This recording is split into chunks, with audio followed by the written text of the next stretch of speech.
Когда все началось, моя девушка почти сразу уехала. Она сказала, что она не может здесь находиться. Тут еще и ситуация такая, что она же украинка, у нее родственники там. Слава богу, родственники ее находятся не в Мариуполе, не в таких местах, где происходит самая жесть, но все равно они там. И она сказала, что она не может здесь находиться. И я сказал, что я ее абсолютно понимаю. Для меня изначально отношения — это отношения двух взрослых самостоятельных личностей. На меня в свое время произвел впечатление фильм «Выживут только любовники», где два человека могут быть в отношениях и жить на разных концах земли. Понятное дело, что у них есть все время мира, мы таким не обладаем. Но для меня не было никакой проблемы, что она уезжает. И я ей сказал: просто пойми, я не могу пока, потому что для меня это серьезное решение.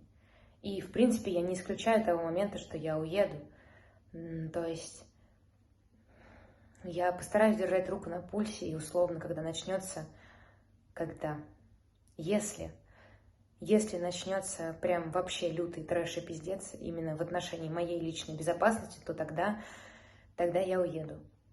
Потому что я понимаю вот эту всю моральную составляющую про жизнь в стране-агрессоре, в стране, которая развязала войну и все такое, но я скажу, может быть, непопулярное мнение, но я придерживаюсь той мысли, что нет хороших людей. В смысле, абсолютно хороших. Нет абсолютно хороших людей, нет абсолютно хороших народов, стран и так далее. То есть те же самые США бомбили Ирак и Югославию, там кто-то еще, что-то еще что-то. Об этом можно бесконечно разговаривать и искать виноватых, но дело не в этом. Дело не в том, кто виноват. Я понимаю, что конкретно сейчас дело не в том, какие были причины. Дело в том, что ты делаешь. И это неприемлемо.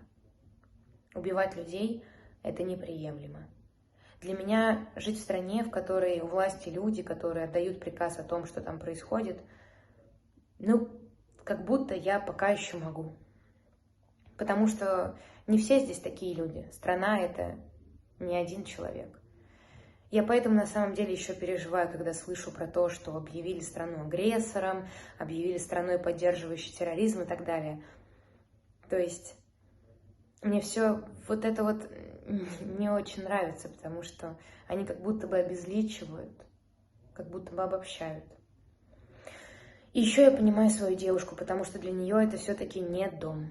То есть дом у нее там, и все родственники у нее там. И когда принималось это решение, была такая, знаешь, типа надежда на то, что сейчас это все быстро закончится, и она просто временно уедет в Европу, а потом вернется в Украину и будет там жить. Но в итоге сейчас непонятно, что происходит.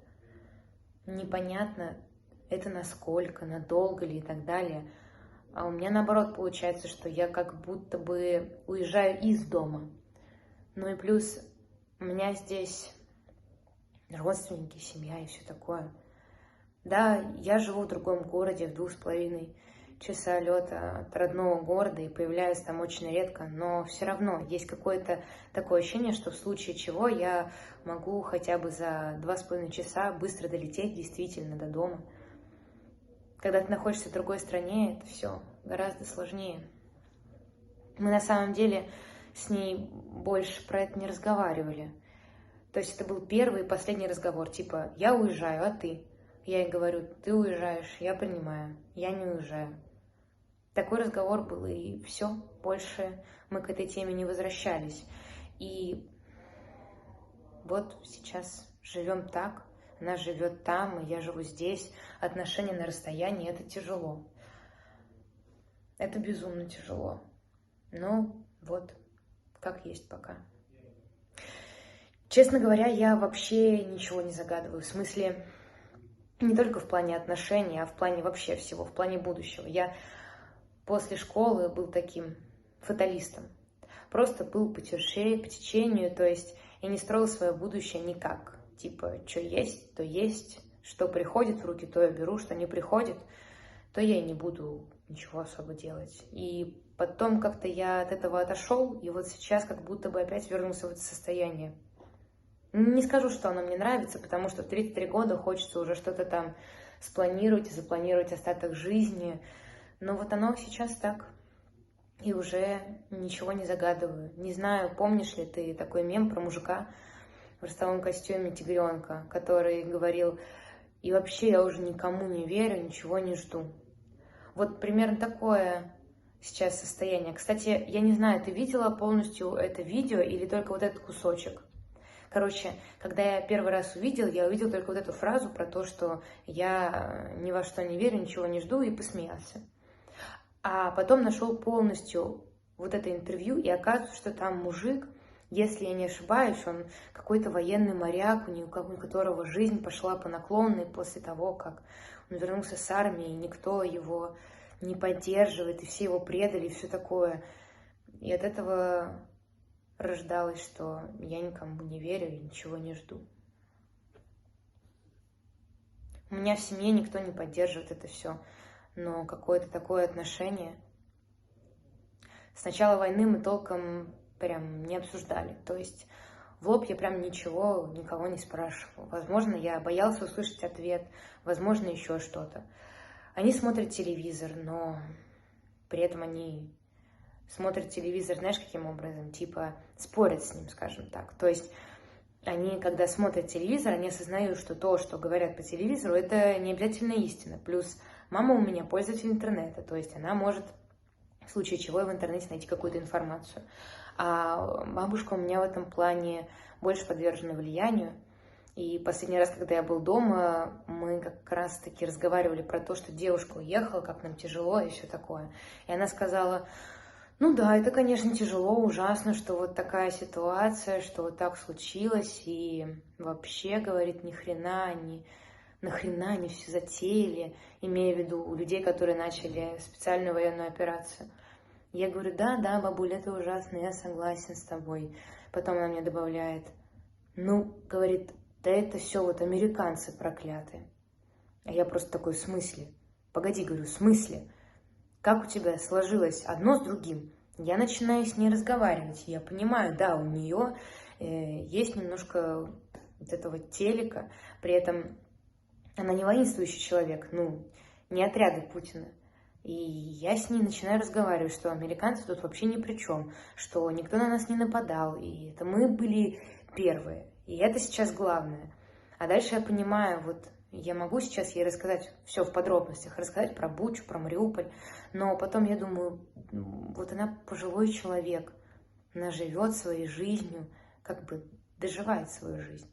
Если я сейчас скажу, что страна, в которой она живет, совершает такие ужасы, это может просто, ввергнуть в жесточайшую депрессию. И, в принципе, я понимаю, что мне достаточно того, что она верит в то, что война — это плохо.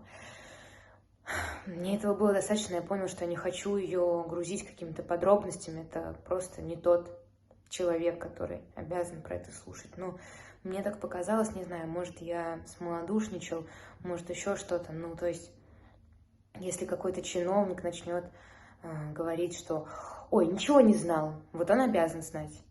Он в этой структуре, он обязан знать, и ему нужно обо всем этом рассказывать. Какой-то молодой человек, которому еще жить в этой стране и принимать какие-то решения в этой стране, обязан про это знать. А пожилой человек, который уже ничего не решает, скажем так, вот я думаю, нет.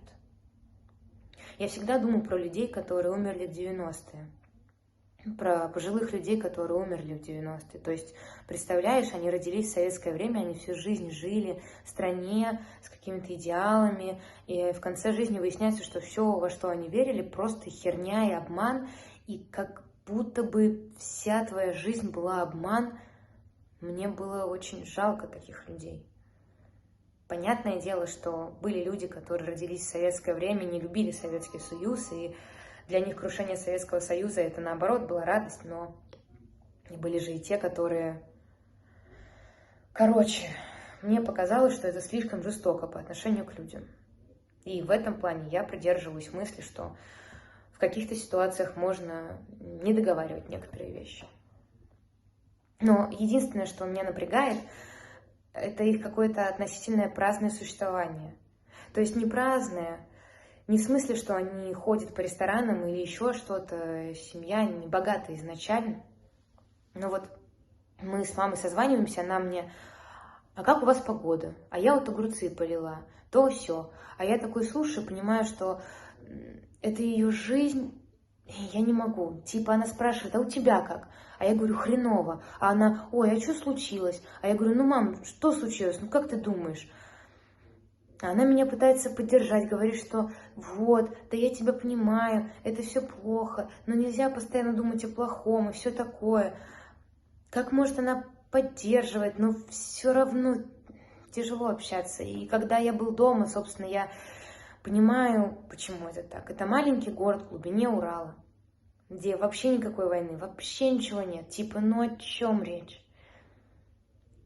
А еще момент интересный. У меня как-то с другом был разговор, он говорит: слушай, тебя не бесит эти люди в Инстаграме, которые выкладывают сторис, какой у них там был карамельный латте, какая прекрасная погода и все такое. Я говорю: ты знаешь, иногда бесит, но по большей части нет. Когда началась война, я понял, что понизил планку ожидания от людей. Я понял, что мне, в принципе, достаточно того, что человек не бегает с буквой Z на футболке. Типа, если он просто молчит, мне как будто бы уже достаточно.